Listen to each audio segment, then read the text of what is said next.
Radio City Joke Studio, Joke Studio, Joke Studio.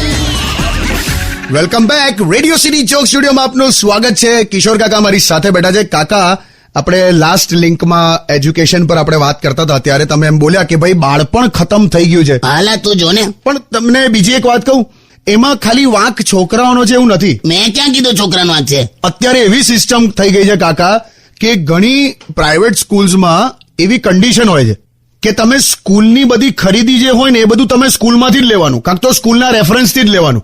એટલે books હોય તો કે સ્કૂલમાંથી લેવાની, યુનિફોર્મ તો કે સ્કૂલમાંથી લેવાનો, બેલ્ટ, શૂઝ બધું સ્કૂલમાંથી જ લેવાનું. અને એજ્યુકેશન એના માટે પ્રાઇવેટ ટ્યુશન કરવાના. ખરું થઈ ગયું. લા એકચ્યુઅલી છે ને આખો એક ક્લાસ પડી ગયો છે. તને સામાન્ય એક્ઝામ્પલ આપું ને તો અત્યારે આમ ધારો કે નાના છોકરાઓને એવું શીખવાડે કે ચલો જીએસઈબી ના જેટલા સ્ટુડન્ટ્સ હોય ગુજરાતના આપણા, એ બધામાં તું જોજે એવું કે આ ઉપર કે આ શું છે તો કે સ્ટાર. હવે એ લોકો સ્ટાર ને સ્ટાર જ કે, તારો સ્ટાર છે કે. તું આ જ વસ્તુ સીબીએસઈ ના છોકરાઓને પૂછે ને તો આખી ડેફિનેશન બોલે કે આ એક મોટો સળગતો ગોળો કહેવાય જે રાત્રે બ્રહ્માંડમાં તમને દેખાતો હોય અને નાનકડી લાઇટ રૂપે તમને દેખાતું હોય, એવું બધું કરીને આખી ડેફિનેશન કહી નાખે. અને આ જ વસ્તુ તું સરકારી સ્કૂલના છોકરાને પૂછે ને તો હું કે ખબર જો કે એ મારા મોટા પપ્પા છે, ગુજરી ગયા કે મોટા પપ્પા, અને પછી ઉપરથી તારો થયા. ને હવે આ ઠીક છે લા, પણ આખું જનરેશન બદલાયું છે, એ વાત સત્ય છે.